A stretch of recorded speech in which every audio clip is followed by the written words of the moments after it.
Hi guys, welcome back to the show. I'm just gonna pin this over here real quick. So today we're doing Asian mental health talks and we are talking about sexuality. So I will say this now, it's not gonna be a sexy time. It's just not. It's not. So my affirmation is, as an Asian woman, it's important for me to claim my sexuality. I only speak about it when I want to, and I only decide how important, and only I decide how important it is in my life. So, stereotypically, Asians are this like sex thing, right? Like in the media, I don't know, there's just like a lot of sexual fetish around Asians. That's not even just in the media. That's real. Y'all know it's real. Asian fetishes are real.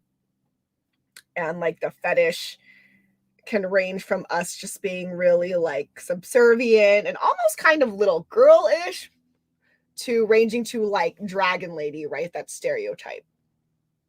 Stereotypes for Asian women: super shy, submissive, dragon lady, and too much. And both of those are highly sexual too. So it's not really a fun time.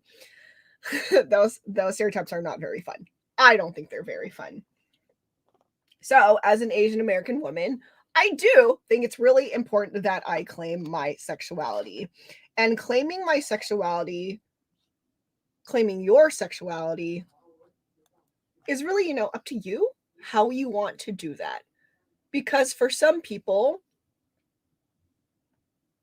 that does mean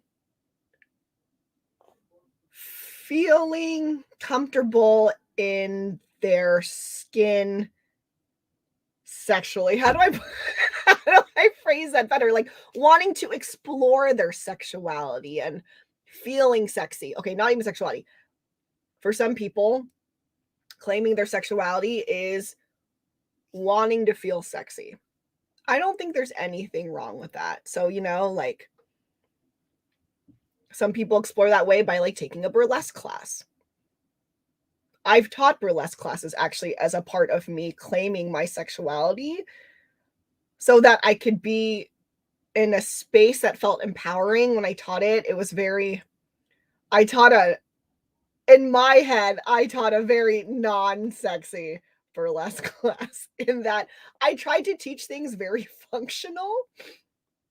And it would explain things really functionally. So it wouldn't be like that. We're gonna like, and yeah. And I'm like, no, we're gonna reach down. And so when you arch your back, that's how it makes like your booty look bigger there. But also remember, bend your legs a little bit because it's gonna hurt.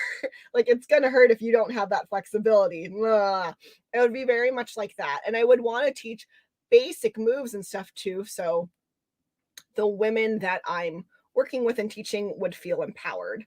And a lot of what I would do too in class would be like turn off the lights so people could like freestyle and see what their own sexuality was like. So it wasn't just like, what's sexy is you copying my moves. I didn't want that. And I didn't want my burlesque class to feel about me, especially because I've seen burlesque classes where I'm like, I think this is just for the teacher, like straight up.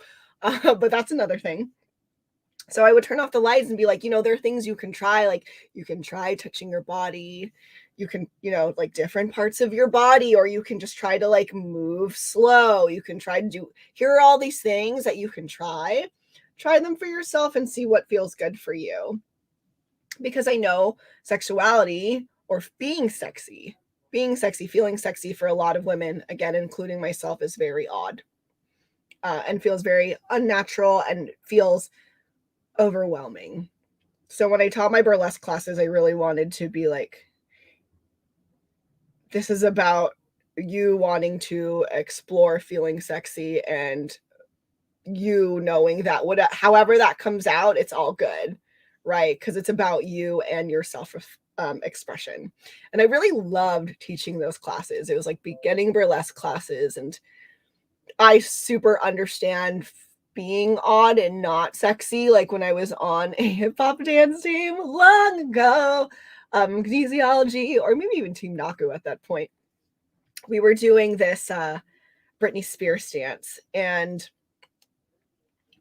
we had a guest come and teach this Britney Spears dance, and it was very like sexy and feminine for sure, feminine, sexy.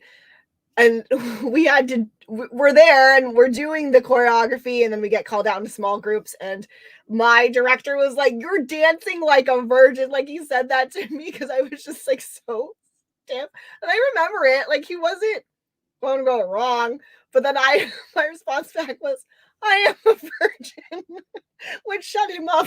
But like, I don't know, it feels weird. Like, I totally understand feeling weird. So when it comes to feeling sexy in that part of sexuality, I think that's up to you if you want to do those things. Like, if that's what it feels like you want to do, if exploring your sexiness and feeling sexy means like taking a burlesque class, or like trying to pose sexy into a mirror, like, cool, that's totally fine. And if you exploring your sexuality has nothing to do with any of that, that's also fine. And if you don't want to explore feeling sexy, that's also fine. And I don't think that's something that should be forced on you.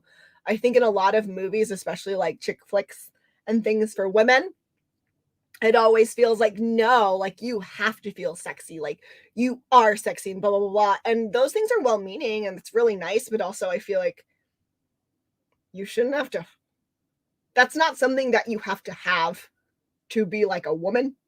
Like, you don't have to feel super sexy if you don't want to. You don't have to focus on sex at all if you don't want to. And I think that's really important to be said. Like, you don't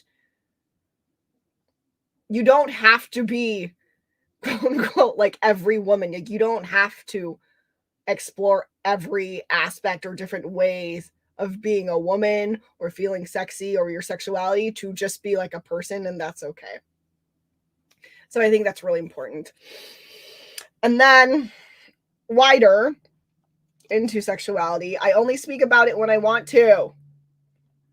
And only I decide how important it is in my life. So for me, my sexuality it's been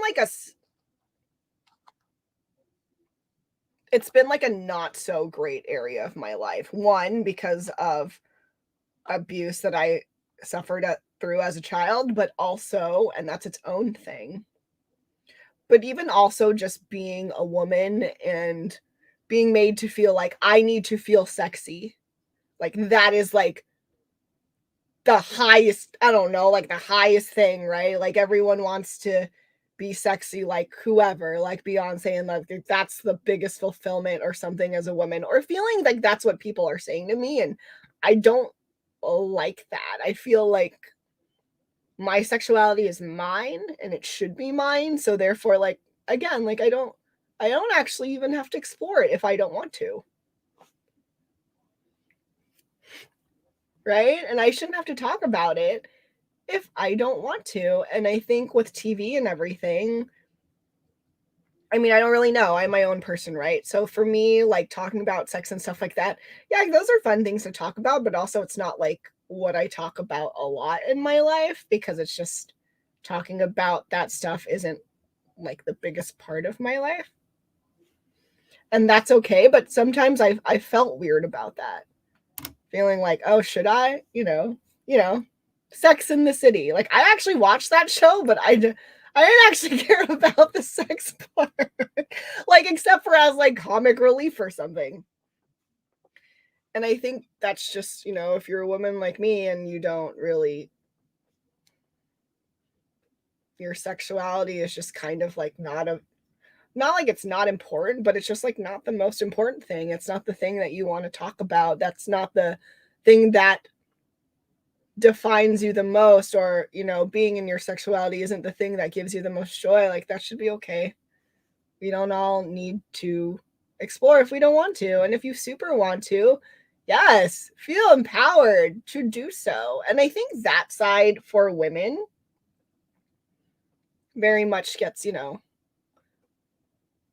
that very much gets thrown out there as like a positive thing to do, like explore your sexuality, which is fine. I think it gets not fine when you just start calling people prudes because they just won't explore their sexuality. And I think it's freaking weird. But yeah, if you want to explore your sexuality, like, you definitely should. Like, sex positivity, in that I do believe that women should be able to talk about sex and should be able to have safe, consensual sex and enjoy it. I think that all is great. And people do talk about that. The more people talk about, sex in a very positive, healthy, consensual way for women, hell yeah. It's just not going to be me talking about it, because that's just not what I talk about. I'll be the person in the background being like, yeah, that's amazing, yes. But it's just not me, and that's okay. And again, that's just a big thing. And I think it's a big thing as an Asian woman, just because, unfortunately, though, there are those stereotypes and fetishes about us. And ignoring them is one way to go about things. And right, that's your choice, and that can be fine. I think for me, acknowledging that they exist and knowing for myself that I don't want to fall into those stereotypes. I don't like the fact that Asians are a fetish, is important for me to, like, fully digest, so that I don't just get really mad at it and try to figure out if there are things that I want to do about that or not. I think that's really important. And knowing that, so I can better figure out my own sexuality, a part of that, and also just honestly be on the lookout to see how other men treat me. Right? I don't want to end up as someone's fetish. That is not what I want. That's the thing. And I think that's actually all I'm going to talk about today. It's just that sexuality is really important, and that you should be able to decide how important it is for you and how prominent it is in your life and how you want to explore it and all that. It is yours. It is yours. So don't let anyone force you to talk about something. Don't let anyone force you to have to take a burlesque class just because they think you could be more sexy. Who cares? Boo. Yeah. It's all up to you and about what you want. So that's all. I hope you guys join me tomorrow for my CPTSD talks, which will also happen at 12:30 p.m. PT. What is today? Wednesdays is when I always do my Asian mental health talks, inspired by my Golden Goddess cards that you can get. It's pinned there. You can get them on my website at thethoughtfulbeast.com. I will read the affirmation one more time. As an Asian woman, it's important for me to claim my sexuality. I only speak about it when I want to, and only I decide how important it is in my life, right? I claim my sexuality, meaning that I get say and control over my sexuality. And that's it. Awesome. Thanks for being with me, guys. I will see you again, hopefully tomorrow. And if not, next Tuesday for more Asian mental health talks. Or just hit me up on Instagram if you have any questions or want to talk about the cards. Make sure you're creating happiness in your life, because that's important. Bye.